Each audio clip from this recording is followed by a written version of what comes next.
distinguished guests, media friends, ladies and gentlemen, good morning. I'm Shirley Ren, Director of CCG Publishing Center. Today, it's our great honor to host this book launch and roundtable event in CCG headquarters. Thank you all for your attendance. My special thanks first goes to all our contributors.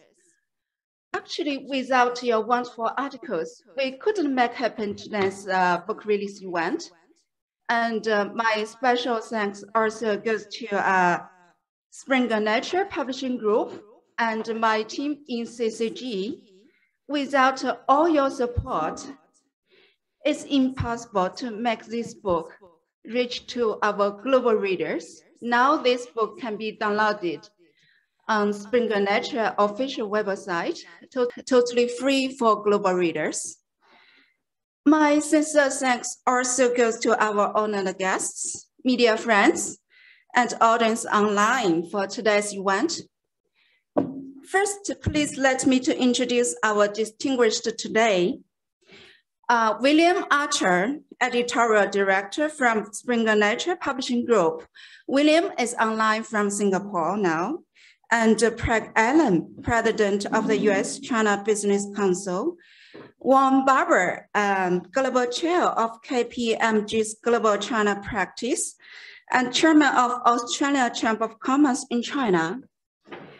Joseph Cash, Policy Analyst of China-Britain Business Council, CBBC, and Agnes Cui, Vice President of Government Affairs from IBM China.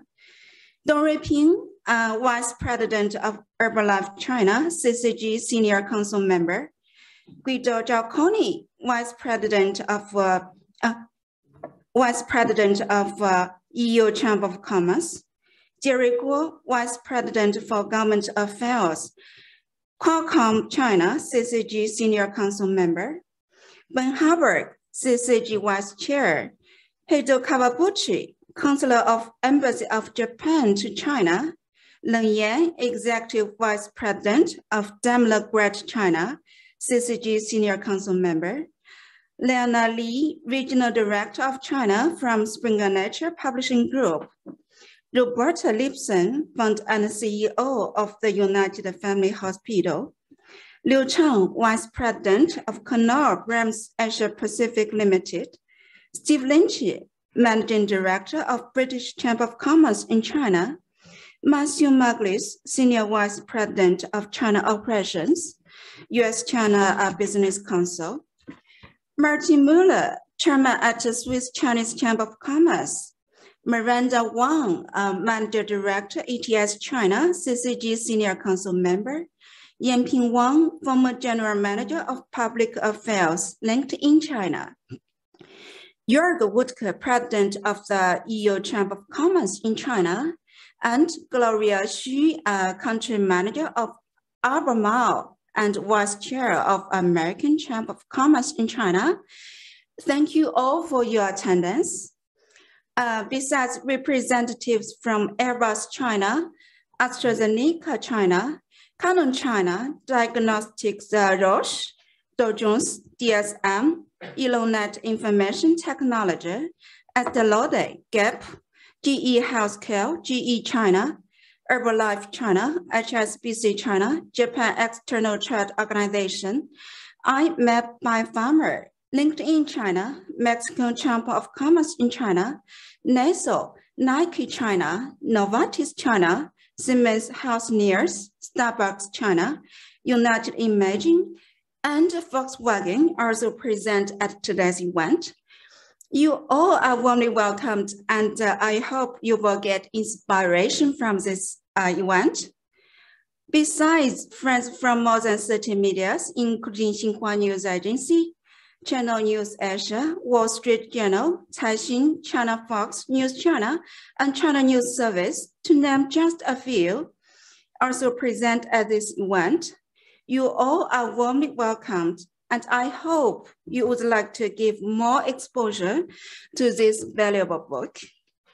Last but not least, Our series editors and volume editors, Dr. Wang Huiyao, CCG President, and Dr. Miao Li, CCG Secretary General, supervise the whole process from the book planning to publishing. We sincerely appreciate your time devoted to this project. Thank you all. Now a short video is ready for all our guests. Please watch the large screen. Yeah, we prepare a short video about this book and can give all our guests an overview.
Excellent.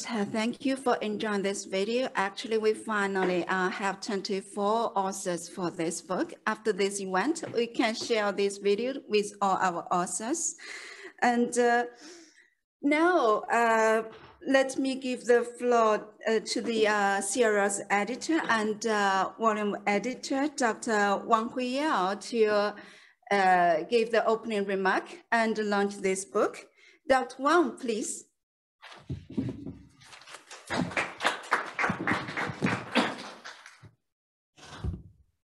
Okay, thank you, Shirley. And I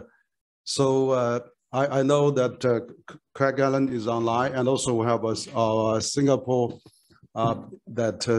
Springer, also regional head William is also online, and also of course Jörg from European Chamber of Commerce. So we have friends from Glory from AustCham, and friends from Japan, from many multinationals.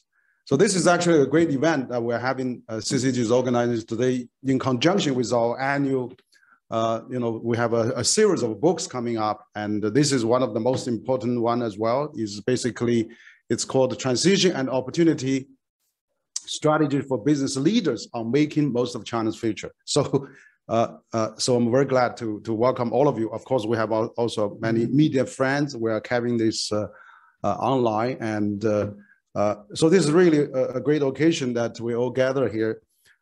So on behalf of Center for China and Globalization, and also as the series editor myself and Dr. Miao, we really appreciate our thanks to the Spring Nature, where is a well-known international publisher, and to publish this book worldwide, and also that we are actually very grateful for our contributors.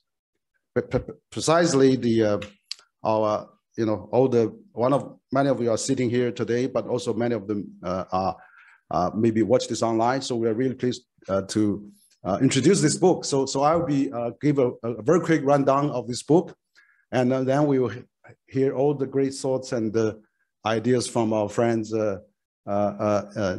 here today, and also from Singapore. So this is a book that is actually CCG's edited for the last year, and we just published.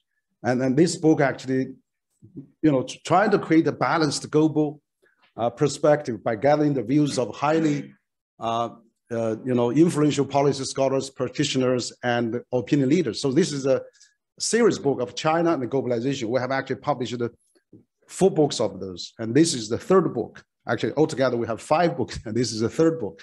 The first book is about consensus of conflict, that is already published, and then we have a 2nd book coming up about the Asian 21st century by Kishore Mahbani, and then this is 3rd book, Transition and Opportunity, the strategies for business leaders on making the most of China's future. So this is really a great timing. As we also know that this week we are actually celebrating the Sino-US, Nixon, 50 years ago visit to China, and also the Shanghai Communique.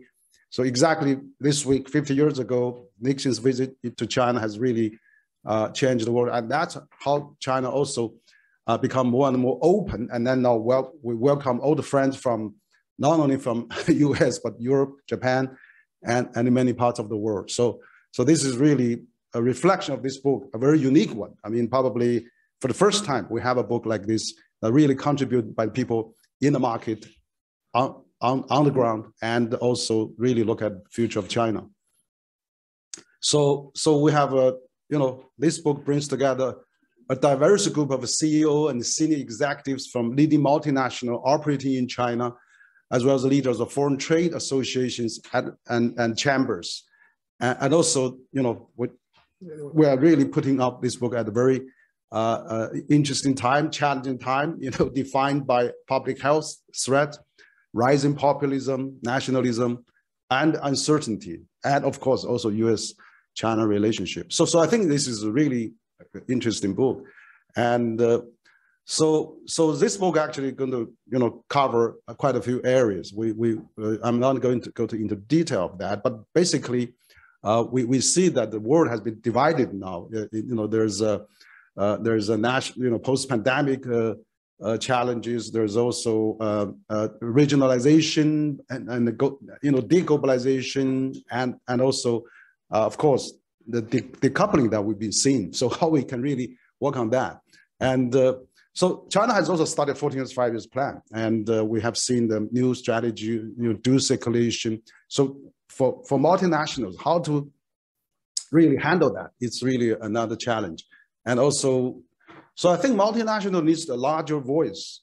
And in this, we're actually close into the post-pandemic era. We hope that we can really work on together with our multinational friends here, really to promoting the openness and also globalization of China. So CCC basically as a platform, we are a bridge, we are a platform to really meet the challenges we are trying to facilitate. We want to be a channel, so that's why we launched this series book. And so I'm glad that this is very unique about this book, is that we have first time actually leaders of chambers of commerce, influential chamber leaders like Craig Allen, which leads a very large U.S.-China Business Council, and my friend Jörg Wuttke, leads European Chamber for many years, and also we have many CEOs, actually influential Fortune 500 companies, and of course we have researchers on the global multinationals. So this is really a very good composition of all the key players actually in the Chinese market. So we really want to let them come out to say what are the opportunities, what are the challenges, what are the transition, how we can work better, and how we can really capture the growing potential of the market. 400 million middle class and probably getting to 500 million very short time. And so this is really a fantastic book. So basically we have 9 leaders of business chambers. So 9 heads of business chambers contributed to this, coming from Europe, EU, American, British, France, Swiss, Brazil, so 9 chamber leaders contributed to this book. And then we have 8 CEOs and senior executives from leading multinational, including Airbus, Daimler, DSM, Michelin, LinkedIn, and many more, Bain, and so there's ETS, Disman, so quite a number of them, Michelin, and this is really very good. I think you have the chamber perspective, you have a multinational perspective, and also we have some researchers, companies like really has deep knowledge on China, of course from PwC, KPMG, Accenture, Roland Baker, and Bain and companies like that. So this is a well composition. 9 chambers, 8 multinationals heads, 7 business consulting groups on that. So this book we have actually divided into quite a few parts. The first part is the big picture, the significance of the international business, a roadmap to bolster EU-China relations, and of course, candor, wisdom, and persistence, the keys to stabilize the all-important economic relation between China and the US, and impact of decoupling. So it has a wide-ranging and all aspect of this book. And also we have trading the needle, US Silicon Valley as business in China, growing UK-China trade with the multinational frame of Asia-Pacific region, continued clear and practical reform policy will create a positive environment for French company in China, China's growing presence in Latin America and like that. So there's some general overlooking, and of course also the second part of the book we have analysis of advices, recommendations, key opportunity for China to lead globalization 3.0, 5 reasons for the confidence in the China's economic future, and transition opportunity, investing in and benefiting from China new developing paradigm. So you see, there's a lot of opportunities, confidence, and analysis, and also continued acceleration of the reform of China's capital market that also needed, and China deglobalization and multinational. What does the next decade hold for the multinational companies from the east to west? So really wide-ranging. And can Chinese giants become multinational companies?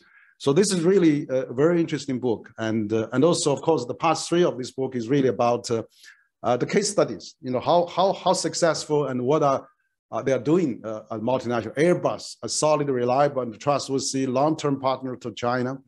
The remarkable rise of the premier automobile in China, and which is contributed by the CEO of Mercedes. Being Chinese in China to ensure win-win solution, Michelin's goals for development in China. And of course, another look at the digital economy using the LinkedIn economy as a case.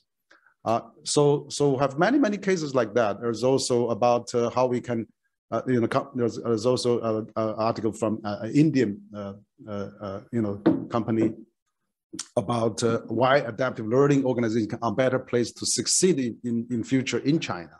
And of course, international education testing, a development in the post-COVID China context, 5 trend. So this is about service, multinational service in China. And of course, DSM brings brighter lives to China, shaping China's future together, and opportunity and the challenges in the health and nutrition industry with the rise of younger consumers.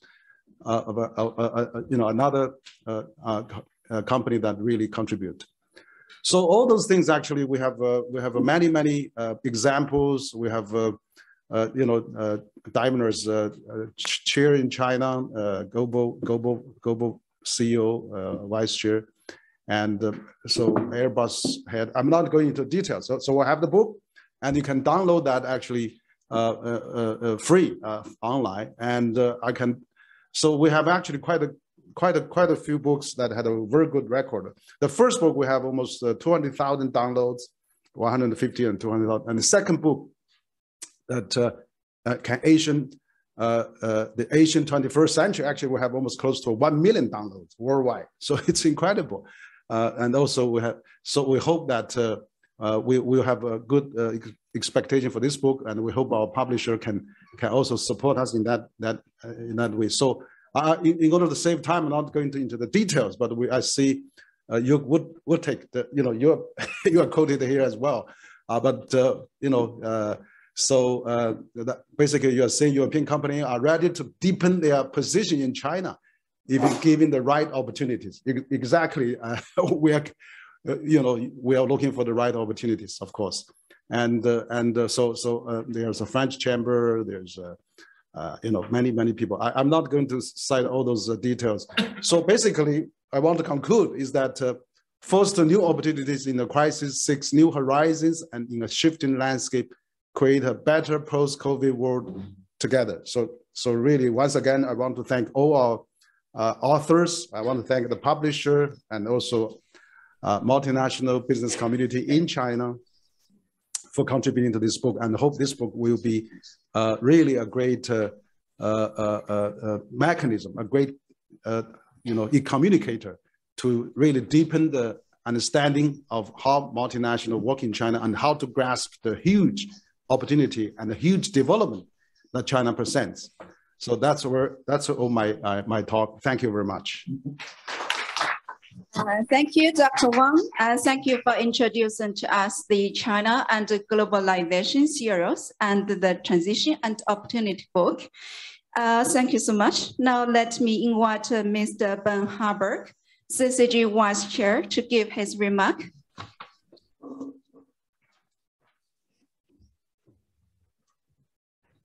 Good morning, everyone.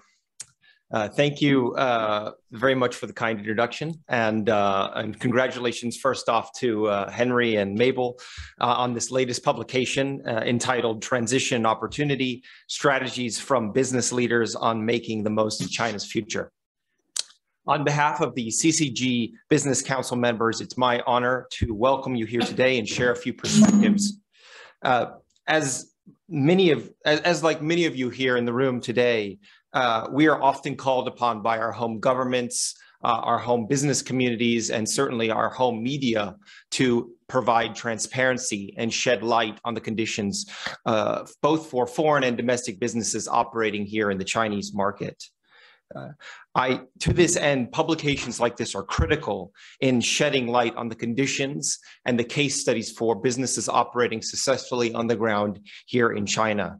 The book taps into the insights of a broad array of CEOs and other senior business leaders operating in multinational companies on the ground here in China. The edited volume presents readers with both the potential challenges and opportunities presented by China's economic transition, and in an era of increasingly defined by pandemic threats, rising populism, protectionism, and certainly a highly turbulent and uncertain US-China political dynamic. Transparency and data-driven counter-narratives to the stereotypes often developed and misconceptions promoted within foreign media as well as business communities are critical to understanding and operating effectively here in China. And certainly many of the success stories for businesses operating in China and multinationals operating here in China are present in this room today. The book provides fitting examples of how individual companies have worked to adapt and thrive in China and make the most of this period of transition and opportunity. It brings together perspectives and offers invaluable lessons on doing business in China. Despite the uncertainties and challenges facing both China and the world today, the fact that so many experienced business leaders remain upbeat and enthusiastic about China's growth and prospects in the role of the global economy is very heartening to me. Certainly amongst my own business community, that of the financial and investor group, there is a widening expectation and celebration of opening up within the Chinese community and increased opportunities for businesses as we seek to invest and engage with our Chinese counterparts. The world center of economic growth is gradually shifting west to east. China is certainly one of the largest and most dynamic markets in the world today, and its vast size, growing wealth, changing demographics, and economic transformation offer exciting opportunities for international companies. As a foreign investor in China, I'm also acting as a bridge and messenger between China and the world, narrowing this information gap and nurturing closer business ties between both countries.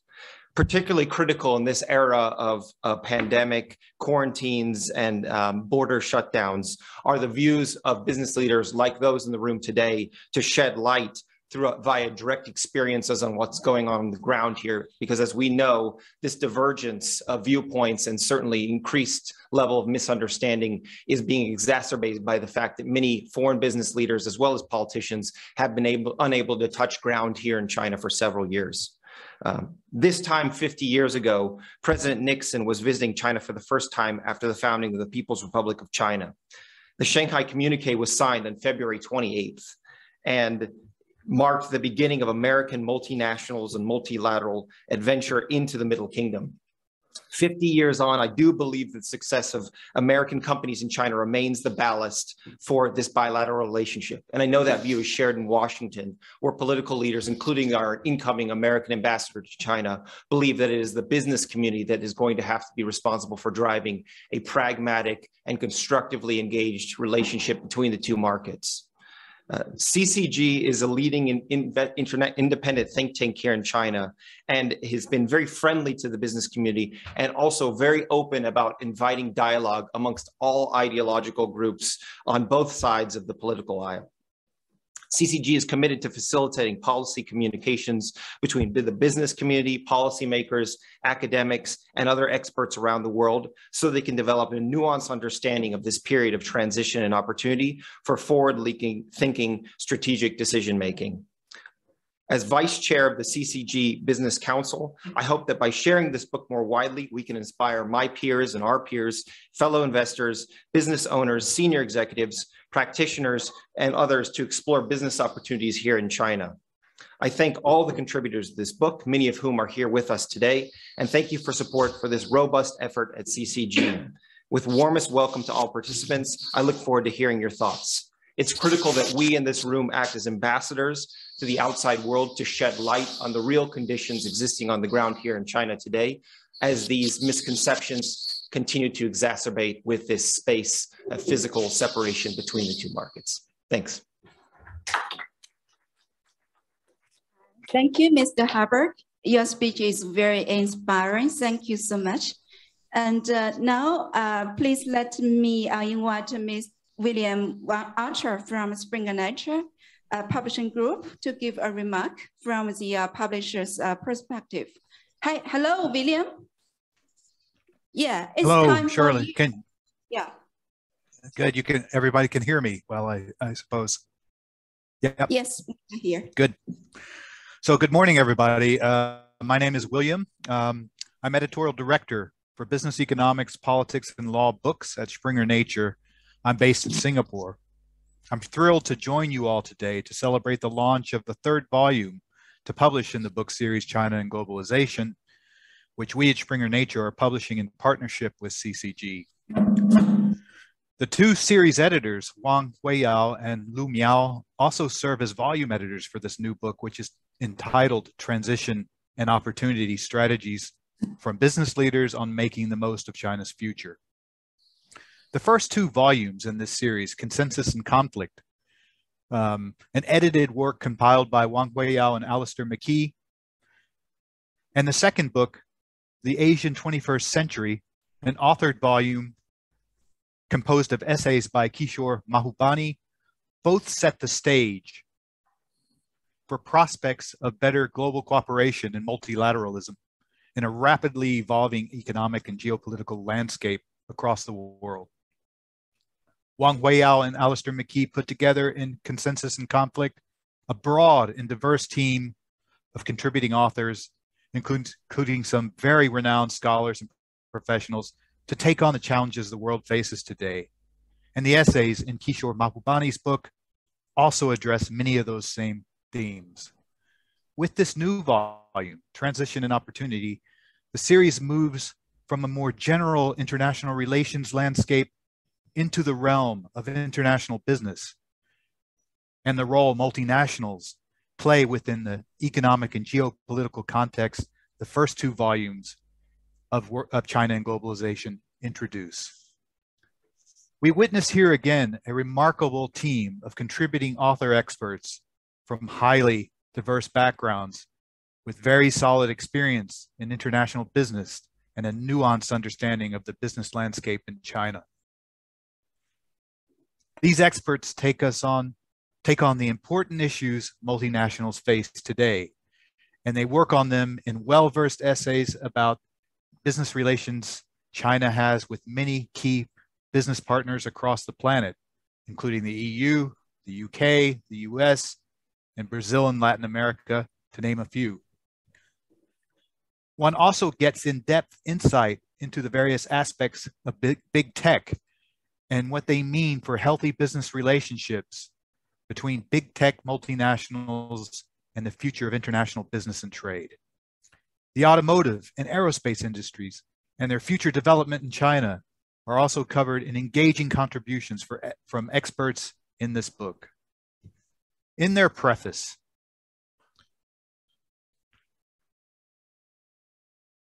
the editors provide a brief overview of a historical timeline of the roles multinationals have played in China since the opening up more than 40 years ago. And they stress the significance of CCG's efforts to establish a network of international chambers of commerce with the goal to facilitate effective communication between international and local chambers of commerce to promote further growth and development in China. I congratulate the editors, as well as the contributing author experts, on the release of this new and important volume. Like the first two volumes in China and Globalization, I expect this book to be a success as well. Thank you very much. And thank you, William. Thank you very much.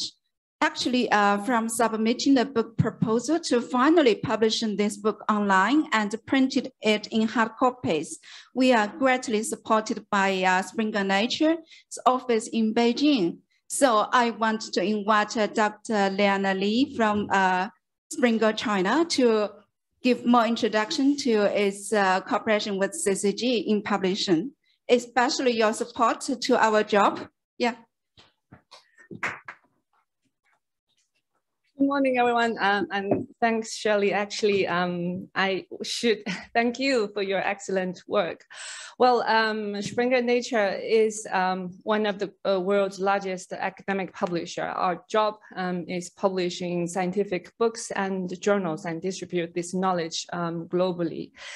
So I've been working in this company for 10 years. Over the 10 years, we had 3 CEOs, and every single of them put a very specific strategic focus on China, because China stands for opportunities, stands for growth and fast change. It's amusing for us to see how, although all 3 CEOs say China has a strategic focus, and each one interpret them differently.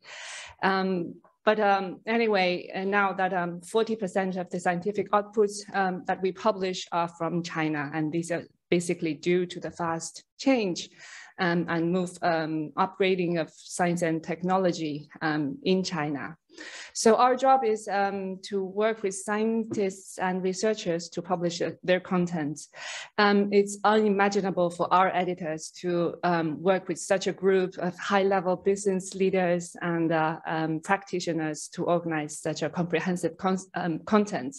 So in this regard, for the publishing of this book, I'm deeply grateful to Dr. Wang, Dr. Miao, and Shirley's great support and contribution. They are simply always able to so elegantly and gracefully put together such a impressive team of authors and tackle all the challenges with a good manner, which our editors will never be achieved.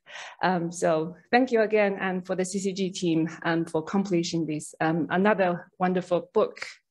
And also a lot of our book authors, journal article authors talk about transition in China.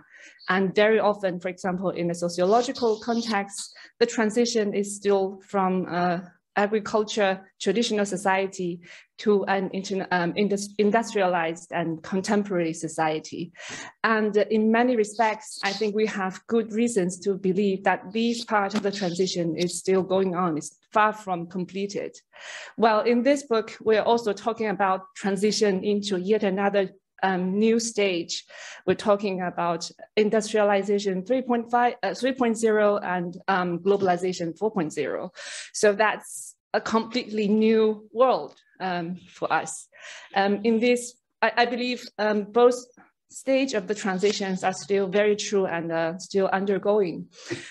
So no matter which part of the transition we're looking at, these are associated with opportunities. These are opportunities not only for the corporates and for businesses, it's also opportunities for the Chinese society and the Chinese people. Anyway, I'm fascinated reading these contents and to think about what the multinational companies, their operations has been bringing to the Chinese society. And openness, transparency is certainly one of the most important factors. I'm not an expert in this field, so I'm not going to linger for too long and hand over the floor to Shirley and for all the speakers today. Thank you again for your great support. Thank you very much, Dr. Li, and I wish our cooperation in publishing field will last forever. Yeah, and now I invite another important guest, Mr. Craig Allen, President of the US-China Business Council, to give a special address. Mr. Allen is also the contributor to this book. So it's time for you. Well, good morning to everyone. Firstly, let me congratulate Henry and William and everyone else involved in publishing this important book. And let me just say how proud I am to be among the contributors to the book. And thank you for this opportunity to say a few words tonight.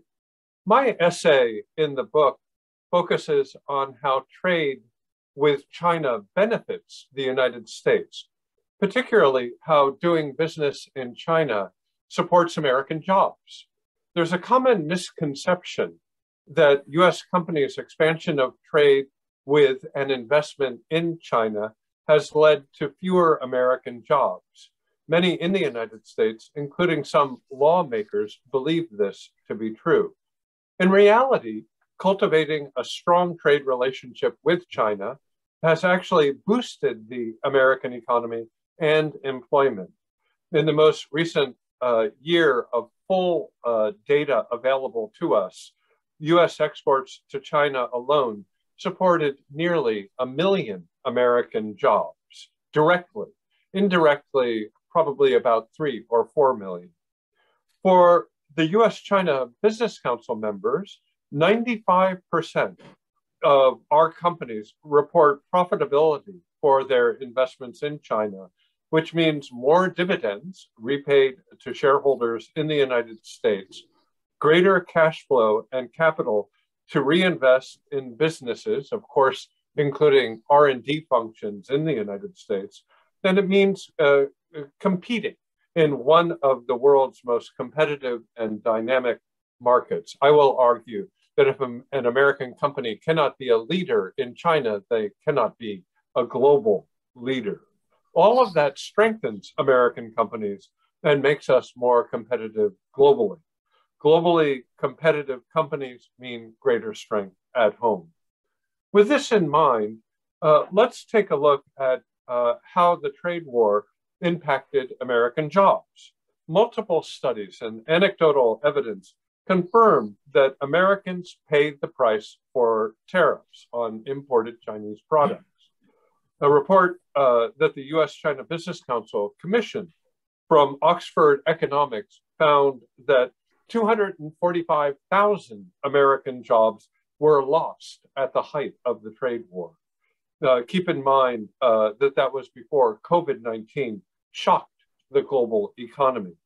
So let me be clear. Chinese industrial policy and trade practices pose serious problems for US and European and Japanese and other companies. Indeed, for the global system as coordinated by the WTO. And USCBC works to address these problems, but we must be honest about the impacts of the tariffs and escalating tensions between the United States and China, and the loss in employment and American corporate competitiveness. If we fast forward to today, the future of US-China engagement under the Phase 1 agreement is very unclear. Tariffs remain at a near all-time high, and bilateral relations are in a tenuous state. The United States recently released its Indo-Pacific strategy with a regional economic framework to follow, but it's unclear what this framework will entail, and most certainly it does not include an active or a constructive or a positive engagement with China. At this juncture, therefore, I'd like to make 3 recommendations for transitions for the US-China relationships drawn from my essay. The first is that the United States and China really should reestablish a formal mechanism to discuss macroeconomic and trade issues. While I was pleased to read in USTR's recent report to Congress that it continues to engage with China on the Phase 1 agreement and outstanding trade issues, a more comprehensive, regular, and transparent set of communications is sorely needed.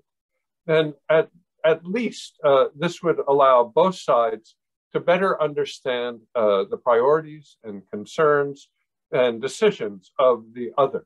Talking is better than not talking. And without it, both countries appear to assume the worst of the other. And when it comes to trade specifically, perhaps the two sides could use a CPTPP as a framework or an agenda for the negotiations. Second, the United States and China should both move to reduce or completely eliminate tariffs. We know that the tariffs are unpopular in both countries, and that the full removal of tariffs would really create economic opportunity in both countries. Our research shows that reducing average tariff rates to 12% could create up to 145,000 American jobs, and that full removal would create yet more. I have to admit, it would be difficult for President Biden in an election year to reduce tariffs without some form of commensurate move on the Chinese side. This is especially true given the Chinese side's inability or unwillingness to fully meet the Phase 1 purchase obligations.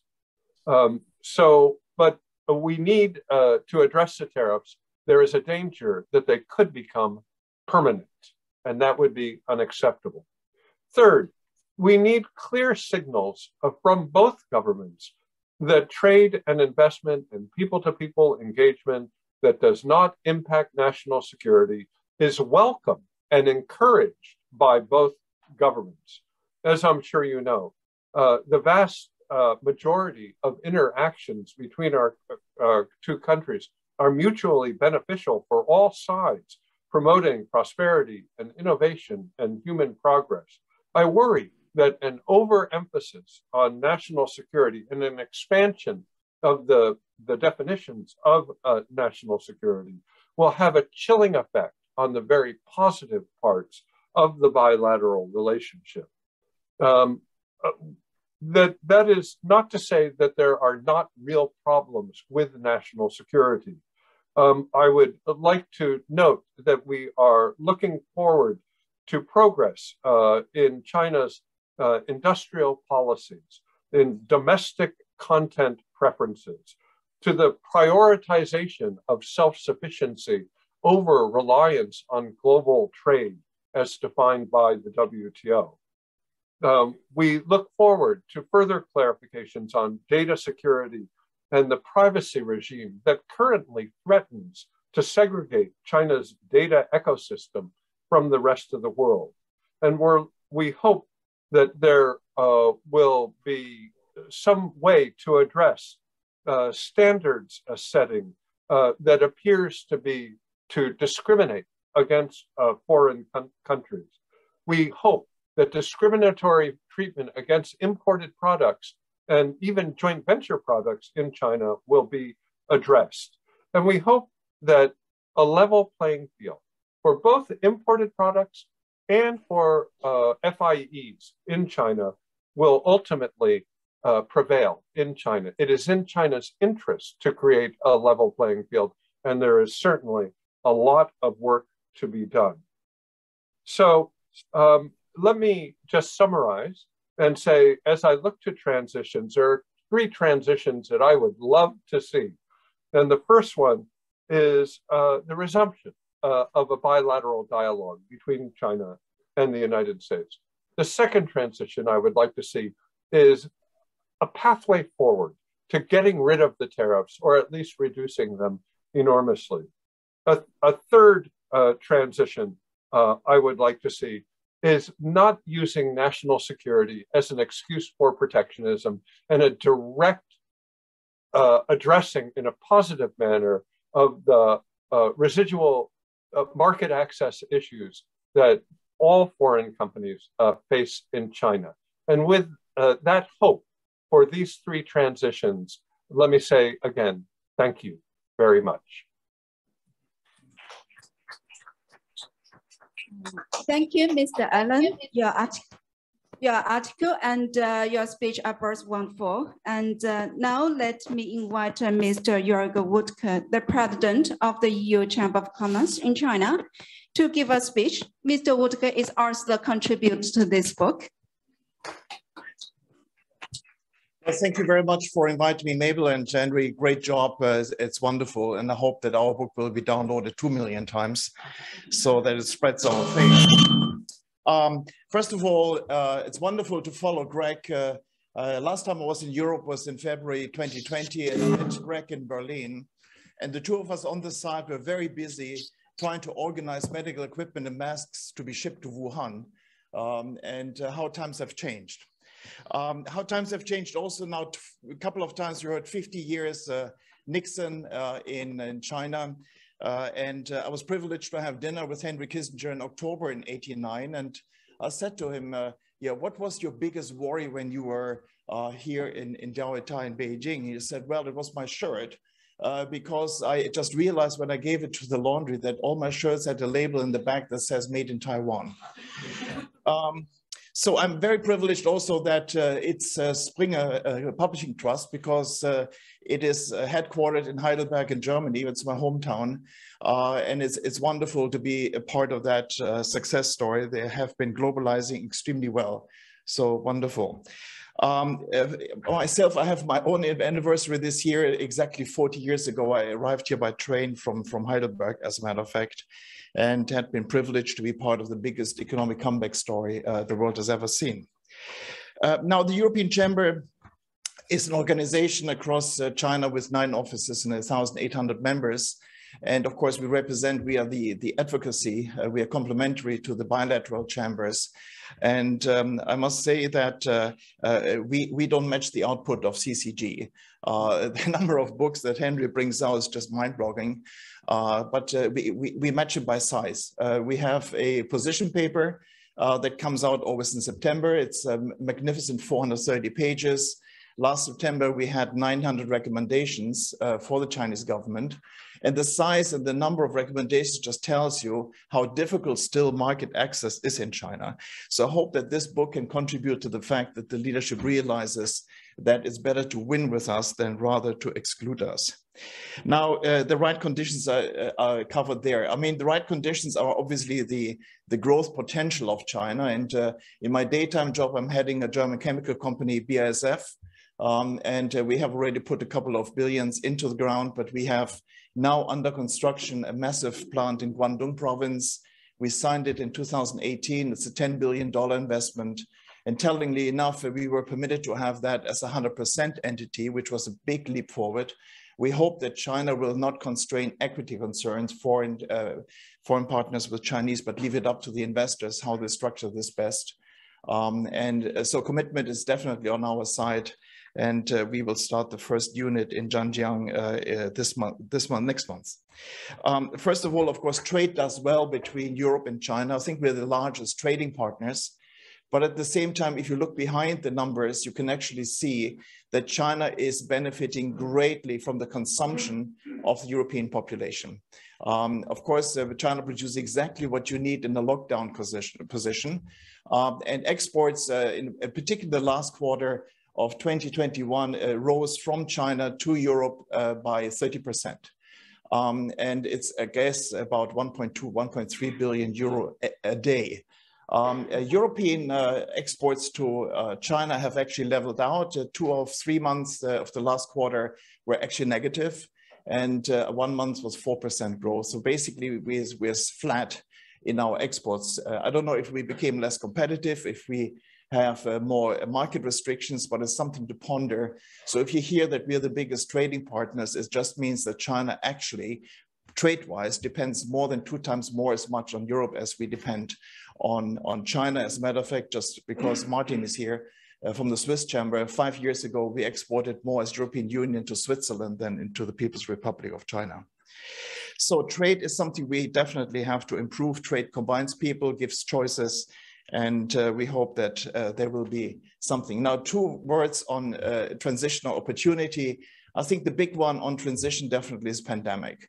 When transit in Europe and other places from having this as a pandemic into looking at COVID as a disease, as a normal flu in a way. In my own country, Germany, yesterday we had 200,000 cases. And I think about 20–25% of our population already had COVID. We have very good vaccine. BioNTech comes from Mainz in Germany. And so we have reached a very high level of herd immunity.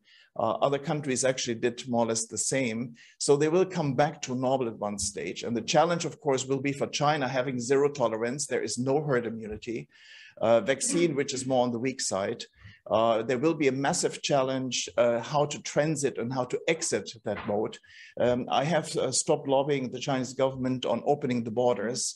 I think personally it would be irresponsible for China to open the borders at this stage because the protection level, the immunity level in the population is way too low. And we really have to step up and do more in letting mRNA into the country, develop faster the Chinese vaccine, as well as try to make sure that the country can actually eventually safely open. But we will not get rid of COVID. Let's not kid ourselves globally. Then, of course, in opportunities, well, in the position paper in September, we had a very good study from the World Bank in there. That shows how 4 economies were developing over the last 40 years of opening up. And you can see that actually Japan, Taiwan, Korea, and People's Republic from the year of opening up, which of course Japan 50s, Taiwan 60s, 70s for Korea, and late 1980 for the Chinese economy. Actually, the growth model was similar. It's very telling that actually these other economies grew at the same pace. So nothing unusual there. But of course, China's everything is times 1.4 billion, and that makes all the difference. But what we also see from the chart is that China has been falling behind GDP per capita in PPP terms from the other three economies while they were in their 40th year. And that's something that worries us. We want China to succeed. And the World Bank did 3 studies for us, 3 scenarios. One is muddling through, basically doing what China has been doing over the last years, a little bit opening there, otherwise staying autark in other areas, as well as one scenario where China does self-reliance, the theme of our position paper, China actually trying to withdraw from the world. We also published a paper on decoupling last year, something that worries us. And then the third scenario was China opening up, linking up, be more in globalization. And the 3 scenarios clearly show that in all 3 areas, China will grow. There is no China slow grow mode in there, but there are 3 distinctive features. One is, of course, China, last year was $16,800 PPP terms, and China, in the worst case, will double that by 2050. And the difference is it will just about reach Japan levels in about 20 years from now, but Taiwan and Korea will be far away, GDP per capita. And then you have the modeling through. That means that sort of they go above Japan, but stay behind the other 2. And then China opening up, globalizing, actually it takes off like a rocket. It overtakes the Japanese figures very fast. It reaches at one stage the GDP per capita of Taiwan economy, as well as then eventually bypasses Korea. So it's in China's choice. And of course, we as business people would like to see China having the bigger and stronger growth pattern. The difference between the best case in 2050 and basically the self-reliance case is a staggering $22,500 per capita that actually China misses out if they go for self-reliance. 22,500 times 1.4 is a hell of a lot of demand missing out for all of us there. So the way it's China's choice, it's not our choice. We recommend opening up, and we are very happy to do this in the center of globalization, where Henry is actually advocating this. Thank you very much. So now let me invite Mr. Vaughn Barber, Global Chair of KPMG's Globalization Practice and Chairman of Australian Chamber of Commerce in China, to share his thoughts. I remember it exactly. You contribute a non-article Java book. Yes, you asked for 5,000, so I actually gave you 5,000 words. Sorry, and I can forgive everybody for not mentioning Australia earlier up in the slides. But yes, I've got a 双重身份, the day job and the night job. So firstly, allow me to congratulate Dr. Wang and Dr. Miao and the Center for China and Globalization for the launch of this important publication. Why is it important? I think it's been mentioned a few times, including by Ben and the earlier speakers, because the perspectives of foreign business leaders have been relatively muted amidst commentary about geopolitics, national security, human rights, regulatory crackdowns, and a host of other issues. But business leaders have an important role to play in providing information about the benefits of trade and investment in China, as Mr. Allen said earlier. The economic consequences must be properly considered as the boundaries between collaboration, competition, and rivalry are redrawn. This publication makes an important contribution in allowing those important perspectives of foreign businesses operating in China to be heard. Now, I wrote my long article about a year ago. Up until that time, to my knowledge, there was mainstream international news media hadn't featured any substantive discussion about the business opportunities for foreign companies during the period of the 14th five-year plan. And that was a lot different than what I remembered was the case at the time of leading up to the release and finalization of the 13th five-year plan.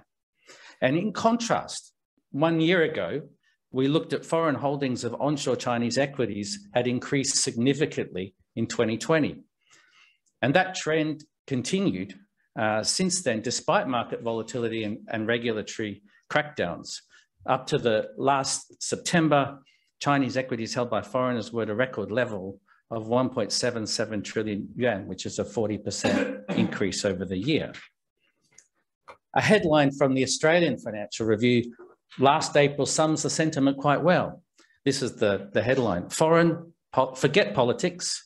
Foreign investors are flocking to China. Foreign capital is pouring into China at record rates as investors ignore geopolitical tensions in their search for yield.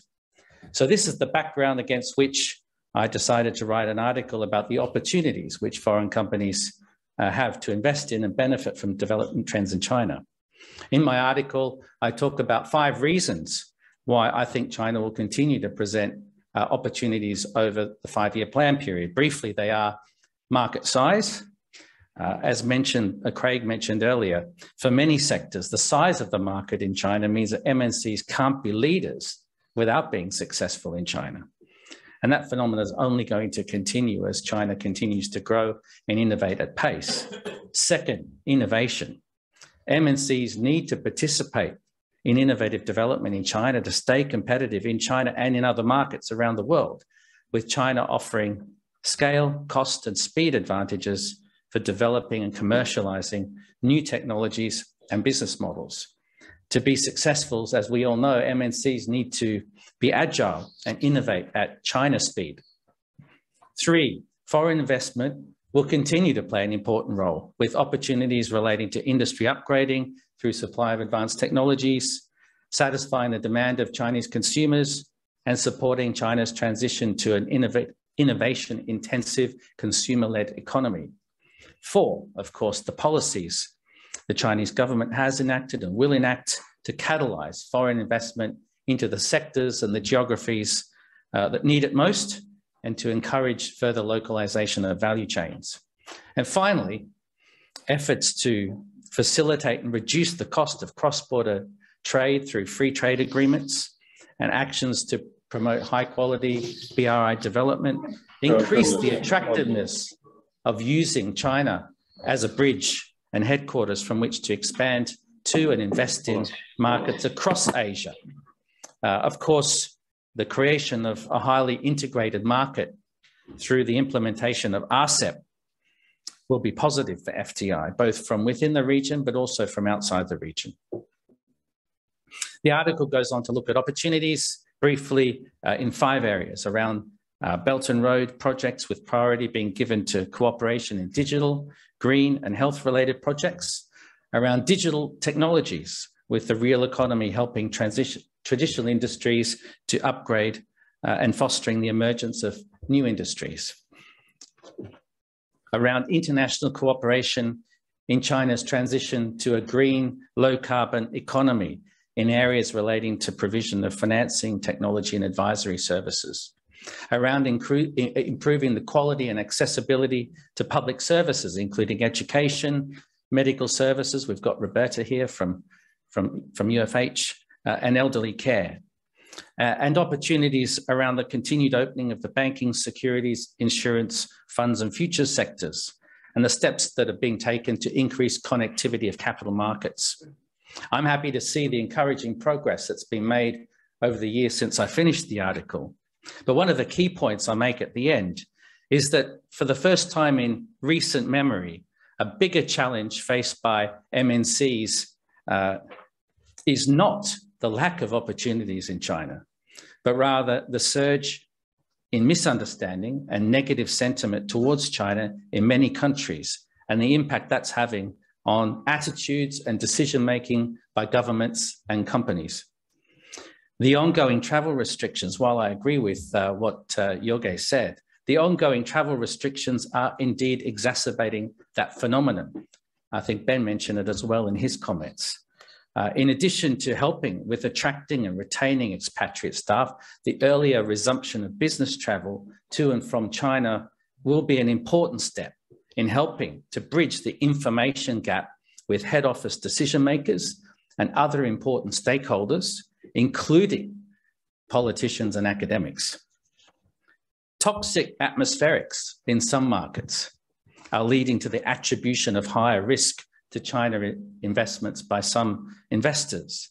Greater China exposure isn't necessarily viewed in the same positive way as it once was, And that's ironic considering the way that global investors are piling in to increase their holdings of onshore Chinese stocks.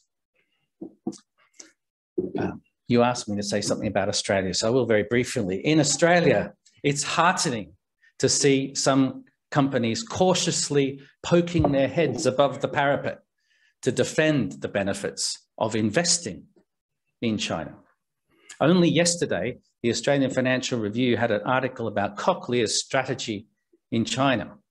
Let me just mention a few extracts. According to the CEO, relations between Cochlear and the Chinese government have never been better. We've had very strong local support from the city and provincial level governments in China, both in terms of helping us to establish the factory and getting all the necessary licenses. We have very good support in doing ongoing clinical research in China to help firms deliver hearing care in a more expansive and effective way.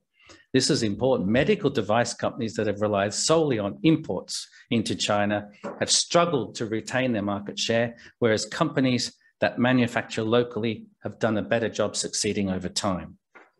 The article concludes with a key message that there's a strategic shift occurring in Australian business relations with China as companies deepen their government relationships and set up their capital investment in Chinese-based facilities. Now, while we're not seeing that happening universally across our membership base yet, it's certainly very good advice.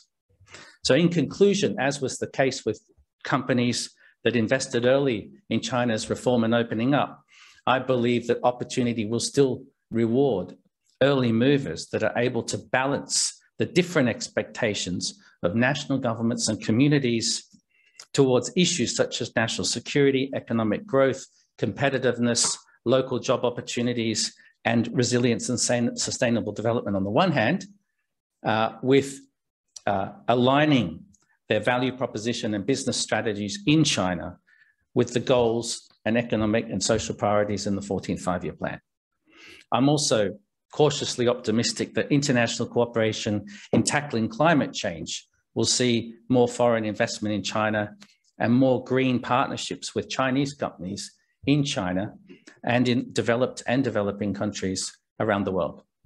Thank you. Thank you, Mr. Barber, for your views and advice. Now it's time for Ms. Roberta Lipson, founder and CEO of the United Family Hospital. Welcome. Thank you so much, and thank you to Dr. Wang and Dr. Miao for the invitation, and congratulations on the publication of this excellent book. And following the great macro view from the US, from Australia, from the EU on the transitional opportunities, I'd like to give the view from the increasingly important healthcare sector from one company's perspective. So on the surface, it's been looking like a very tough environment for us, full of pitfalls for business in general in China and around the world.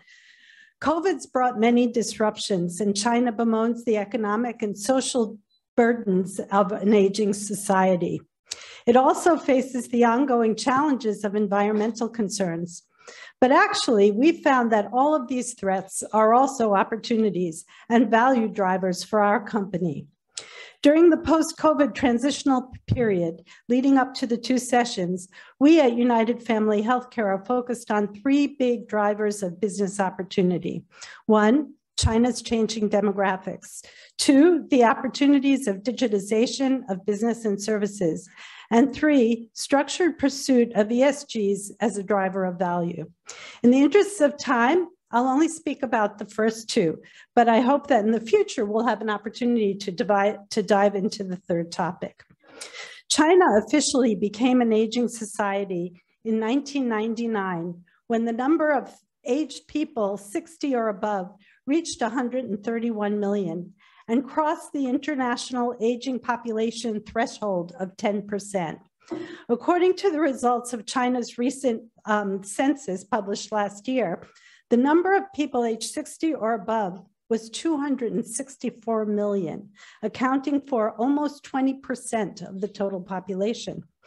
However, China will see an even more rapid growth of its graying population and an even more significant transition in the population age structure starting from the year 2023, when about 10 million people will join the elderly population every year for the next few years from then on. In fact, senior citizens are likely to account for over 30% of China's total population by 2036. These very facts have motivated consumers starting as young as age 40 to seek ways of maintaining good health into their senior years. And recent scientific developments will allow us to begin offering services that will not only prolong our patients' health span, but potentially also their lifespan. This should be great news to the Chinese government, although they seem very concerned about it. Rather than being focused only on the burden of the growing age population, we can also help to keep people healthy and productive for much longer. The demographic change also presents opportunities in treating the traditional diseases of old age, increased demand for elder care, as well as improved hospice care, as well as long-term care. Partially due to concerns of an aging population, and also partially due to the increased awareness brought on by the COVID epidemic, health insurance sales have increased by a CAGR of over 30% in the past 5 years. But even so, penetration is still very, very low, which will allow us to project continued high growth for the foreseeable future. On the other end of the demographic spectrum is the low birth rate. The birth rate in 2021 hit an all-time low, with 10.6 million births, just enough to cover the number of deaths in this year. But the persistent downward trend is even more alarming, with 2022 marking a birth rate 11% lower than 2020, and 2020 18% lower than in 2019. In response, China amended its family planning policies to allow for 3-children families. And last week, Beijing government announced its plan to pay for fertility services. This opens a great opportunity for IVF as well as related pharmaceuticals and supplements. For policy advice related to the above issues, I'd suggest that social health insurance reimbursement be expanded to include prevention services and chronic disease management, in addition to acute disease coverage, and that incentives be given to encourage service providers to enter related healthcare and elder care and long-term care spaces. I also suggest that government policies related to insurance products be liberalized, including allowing companies greater latitude for tax exemptions for employee health benefits. In addition, further Social Security could be provided for those elders who aren't sufficiently covered under current pension arrangements. Finally, I'd encourage greater liberalization of the family planning policies, allowing unmarried women to freeze their eggs, allowing for fertility until later in life. On digitalization, we have seen, again, as a result of COVID, an acceleration of the already existing trend of consumers of all ages being increasingly receptive to digital and online services. This has given us at United Family the opportunity to bring more services online and allowed us to reach populations not only in the 5 cities where we have brick and mortar hospitals and clinics, but to patients across the whole country. Clarification of regulations which encourage online medical services have allowed us to launch our officially licensed internet hospital, bringing convenient online consultations into the homes, offices, and factories of our customers. At the same time, we are restricted from internationalizing this service due to the limitations of the cybersecurity laws. This online capability could also allow for greater collaboration internationally in clinical research. Unfortunately, opportunities for medical research collaboration have been limited by the ambiguities of the human genetics material law. China is not alone in facing demographic, cybersecurity, and environmental problems. It's also not alone in the need to see the end of the COVID epidemic and be prepared for the next potential outbreak. Being open to closer collaboration internationally and re-engaging on the government, science, trade, and people-to-people front will benefit everyone. And so I thank CCG for the work that you're doing in this area, and we hope to continue to be able to contribute. Thank you very much. Thank you, Ms. Lipson. Thank you for your voice from industry. Now I want to invite another voice from industry, Mr. Leng Yan, Executive Vice President of Daimler Greater China, to share his views and insights. Thank you. Good morning, everyone. I'm Leng Yan from Daimler. Many thanks to CCG for having me here today. Firstly, I want to congratulate the release of the book, Transition and Opportunity. It contains authentic views from senior representatives from MNC companies, foreign trade chambers, and important topic based on their own China experiences and reflections. I trust this book will provide useful reference to better understand China's business landscape and future perspective. Coming from automotive industry and speaking of the post-pandemic era, we believe that opportunities remain, especially when China has started to shift its governance priorities from growth to balancing growth and sustainability. Mercedes-Benz is growing in China, with China, and we remain confident in China's growth potentials in the years to come.